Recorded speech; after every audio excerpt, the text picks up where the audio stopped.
हरे कृष्णा और श्रीमद् भगवद गीता की इस सीरीज में एस्ट्रोलॉजर मनीषा राजौरिया के साथ बने रहने के लिए तहे दिल से आभार। पिछले एपिसोड में हमने कर्म योगी, ज्ञान योगी और बुद्धि योगी में डिफरेंस जाना था। इसी के साथ एक बहुत अच्छी बात कही थी, जिन्हें गुरु की बात समझ नहीं आती या वेदों की बात समझ नहीं आती वो कृष्ण को कैसे पा सकते हैं। उसी को ही भगवान आज के एपिसोड में कंटिन्यू भी करेंगे कि इंट्यूशन और गट फीलिंग जिसे हम कहते हैं वह कौन देता है और क्यों देता है। तो चलिए शुरू करते हैं आज के एपिसोड को अध्याय 10 के 10वें श्लोक से। भगवान कहते हैं, मैं उन पर विशेष कृपा करने के हेतु उनके हृदयों में वास करते हुए ज्ञान के प्रकाशमान दीपक के द्वारा अज्ञान जन्य अंधकार को दूर करता हूँ। अर्जुन कहते हैं आगे, आप परम भगवान, परम धाम, परम पवित्र, परम सत्य हैं। आप नित्य, दिव्य, आदि पुरुष, अजन्मा तथा महानतम हैं। नारद, आसीत, देवल तथा व्यास जैसे ऋषि आपके इस सत्य की पुष्टि करते हैं और अब आप स्वयं भी कह रहे हैं कि ये सब मुझसे ही प्रकट होते हैं। पिछले एपिसोड का एंड और आज के एपिसोड की स्टार्टिंग एक ही बात से हो रही है, जो कि उन लोगों के लिए है जो किसी भी कारण से गुरु का लाभ या साहित्य का लाभ नहीं उठा पा रहे हैं। ऐसी स्थिति में कृष्ण उनके अंतर से उपदेश देते हैं ताकि वो कृष्ण को पाने के सफर में आगे बढ़ सकें, जिसे हम इंट्यूशन या गट फीलिंग भी कहते हैं। पर इसके लिए कृष्ण ने एक शर्त रखी है कि भक्त को अपनी भक्ति में एक निष्ठ रहते हुए निरंतर कृष्ण भावनामृत में रहना होगा। भगवान अर्जुन को बताते हैं कि मात्र चिंतन से परम सत्य भगवान को समझ पाना असंभव है, क्योंकि भगवान इतने महान हैं कि कोरे मानसिक प्रयास से उन्हें ना तो जाना जा सकता है, ना ही प्राप्त किया जा सकता है। भले ही कोई लाखों वर्षों तक चिंतन करता रहे, किंतु यदि भक्ति नहीं करता, यदि वह परम सत्य का प्रेमी नहीं है, तो उसे कभी भी कृष्ण या परम सत्य समझ में नहीं आएगा।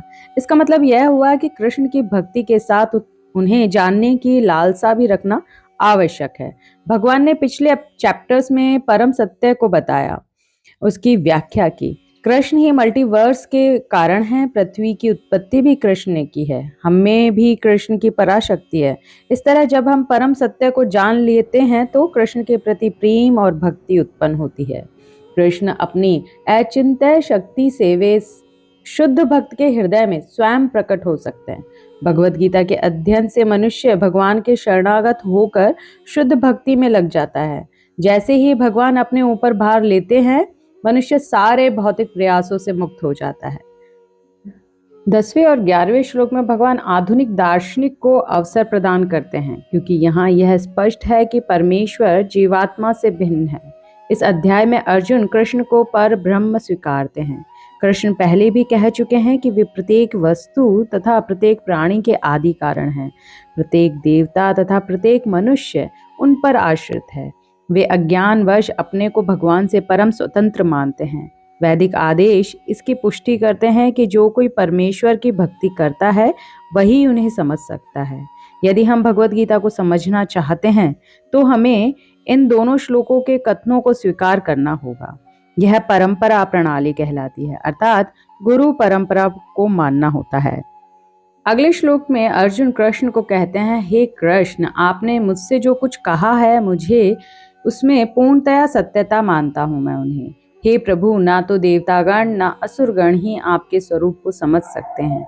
हे परम पुरुष, हे सबके उद्गम, हे समस्त प्राणियों के स्वामी, हे देवों के देव, हे ब्रह्मांड के प्रभु, निसंदेह एकमात्र आप ही अपने को अपनी अंतरंगा शक्ति से जानने वाले हैं। कृपा करके विस्तार पूर्वक मुझे अपने उन दैवीय ऐश्वर्यों को बताएं जिनके द्वारा आप इन समस्त लोकों में व्याप्त हैं। भगवद गीता में आप बार बार कई बातों को रिपीटेटिव सुन रहे होंगे, जैसे देवतागण, असुरगण ये भगवान के स्वरूप को नहीं समझ सकते।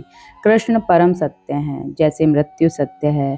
पर रिपीटेशन का कारण भी भगवान ने पिछले अध्यायों में बताया है। वो कहते हैं, बार बार मेरा स्मरण करने से, मेरे ऐश्वर्य को जानने से मेरे प्रति तुम्हारा प्रेम और श्रद्धा बढ़ने लगती है। बार बार रिपीटेशन करने से यह हमारे सबकॉन्शियस माइंड में जाने लगता है और बाहर की दुनिया में हम उसके अनुसार ही व्यवहार करने लगते हैं। भगवत कृपा से अर्जुन समझ गया कि कृष्ण संपूर्ण है, अतः हमें अर्जुन के पथ का अनुसरण करना चाहिए। अर्जुन कहते हैं कि आप स्वयं अपने से अपने को जानते हैं। यह तो हम समझ गए कि कृष्ण हमारे अंदर है, और पिछले श्लोक में भगवान कहते भी हैं कि तुम्हारे अंदर दया, प्रेम, करुणा, जिज्ञासा मैं ही हूँ।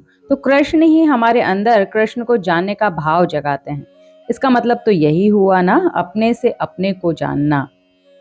परम सत्य का अनुभव 3 प्रकार से किया जा सकता है: निराकार ब्रह्म, अंतर्यामी परमात्मा तथा भगवान। अतः परम सत्य के ज्ञानी की अंतिम अवस्था भगवान है। हो सकता है कि सामान्य व्यक्ति अथवा ऐसा मुक्त पुरुष भी जिसने निराकार ब्रह्म तथा अंतर्यामी परमात्मा का साक्षात्कार किया है, भगवान को ना समझ पाए। अतः ऐसे व्यक्तियों को चाहिए कि वे भगवान को भगवत गीता के श्लोकों से जानने का प्रयास करें, जिन्हें स्वयं कृष्ण ने कहा है। अर्जुन भगवान को भूत भावन कहकर संबोधित करता है। भूत भावन का अर्थ है जो सबके उद्गम है। यदि कोई उन्हें भूत भावन के रूप में समझ लेता है तो भी वह उन्हें परम नियंता के रूप में नहीं जान पाता।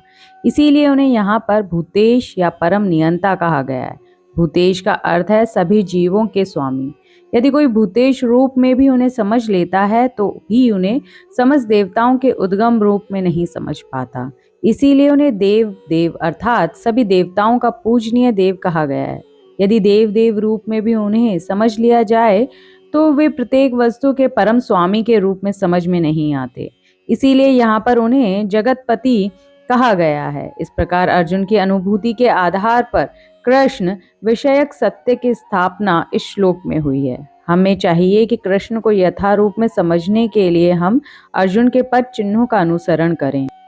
जैसा कि हम जानते हैं कि ज्ञान का मार्ग आसान नहीं, ज्ञानी हमेशा जानने की इच्छा रखता है, जैसा कि अर्जुन के साथ अभी हो रहा है।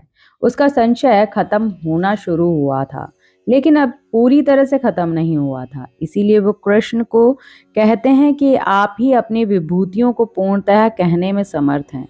अर्जुन अभी भी कृष्ण की विशेषता और खासियत जानना चाहता है कि किस प्रकार कृष्ण अपने विभिन्न शक्तियों के द्वारा सर्वव्यापी रूप में विद्यमान रहते हैं, और यह कृष्ण के अलावा कोई और नहीं कह सकता। अगले श्लोक में अर्जुन कृष्ण को कहते हैं, हे कृष्ण, हे परम योगी, मैं किस तरह तुम्हारा निरंतर चिंतन करूं और आपको कैसे जानूं? हे भगवान, आपका स्मरण किन किन रूपों में किया जाए? हे जनार्दन, आप पुनः विस्तार से अपने ऐश्वर्य तथा योग शक्ति का वर्णन करें। मैं आपके विषय में सुनकर कभी तृप्त नहीं हो सकता, क्योंकि जितना ही आपके विषय में सुनता हूं उतना ही आपके शब्द अमृत को चखना जैसा लगता है। अर्जुन की जिज्ञासा से हमें सीखना चाहिए कि जब तक ज्ञान पूरा ना मिल जाए तब तक उस ज्ञान को पाने में लगे रहना चाहिए। इस तरह की तन्मयता आपको आपके क्षेत्र में श्रेष्ठ बनाती है। पिछले चैप्टर्स में हमने जाना कि भगवान अपनी योग माया से आच्छादित रहते हैं। केवल शरणागत भक्त जन ही उन्हें देख सकते हैं। अर्जुन यह जानता है, समझ गया है कि कृष्ण भगवान है, पर फिर भी अर्जुन हमारे लिए उस सामान्य विधि को जानना चाहता है जिसके द्वारा सर्वसाधारण लोभी भी उन्हें सर्वव्यापी रूप से समझ सके। कृष्ण योग माया शक्ति के स्वामी हैं, जिसके कारण वे सामान्य जन के लिए अप्रकट या प्रकट होते हैं। चूंकि भौतिकतावादी लोग कृष्ण के आध्यात्मिक स्वरूप को नहीं समझ सकते, अतः उन्हें भौतिक वस्तुओं पर चित्त एकाग्र करने की तथा यह देखने का प्रयास करने की सलाह दी जाती है कि कृष्ण भौतिक रूपों में किस प्रकार प्रकट होते हैं। अर्जुन कृष्ण के विषय में और विशेष रूप से उनके सर्वव्यापी रूप के बारे में सुनना चाहता है। कृष्ण को और सुनना अर्जुन को अमृत के समान लग रहा था। अगले श्लोक में श्री भगवान ने कहा, हाँ, अब मैं तुमसे अपने मुख्य मुख्य वैभव युक्त रूपों का वर्णन करूंगा, क्योंकि हे अर्जुन, मेरा ऐश्वर्य असीम है। हे अर्जुन, मैं समस्त जीवों के हृदय में स्थित परमात्मा हूँ। मैं ही समस्त जीवों का आदि, मध्य तथा अंत हूँ। यहाँ यह तो पता चल गया कि भगवान को कंप्लीटली जानना बहुत मुश्किल है। इसीलिए भगवान अपने मुख्य वैभव को बता रहे हैं, ताकि सामान्य जन उनके वैभव को जान सके और कंफ्यूज ना हो। भगवान के ऐश्वर्य तथा उनकी विविध शक्तियों की चर्चा चलाने में शुद्ध भक्तों को दिव्य आनंद मिलता है, अतः वे उनको सुनते रहना और उनकी चर्चा चलाते रहना चाहते हैं। कृष्ण जानते हैं कि जीव उनके ऐश्वर्य के विस्तार को नहीं समझ सकते, फलतः वे अपनी विभिन्न शक्तियों के प्रमुख स्वरूपों का ही वर्णन करने के लिए राजी होते हैं। हम भगवान के प्रमुख विस्तारों को ही समझ पाते हैं, जबकि उनके स्वरूप अनंत हैं। इन सब को समझ पाना संभव नहीं। भौतिक जगत में तथा वैकुंठ लोक में उनकी शक्तियां अनेक रूपों में फैली हुई है। अब कृष्ण उन रूपों को बताने जा रहे हैं जो सामान्य व्यक्ति प्रत्यक्ष रूप से देख सकता है। जो लोग अज्ञान रूपी अंधकार में सोए हुए हैं, उनके लिए यह समझ पाना संभव नहीं है कि भगवान किन किन विधियों से इस लोक में तथा वैकुंठ लोक में प्रकट होते हैं।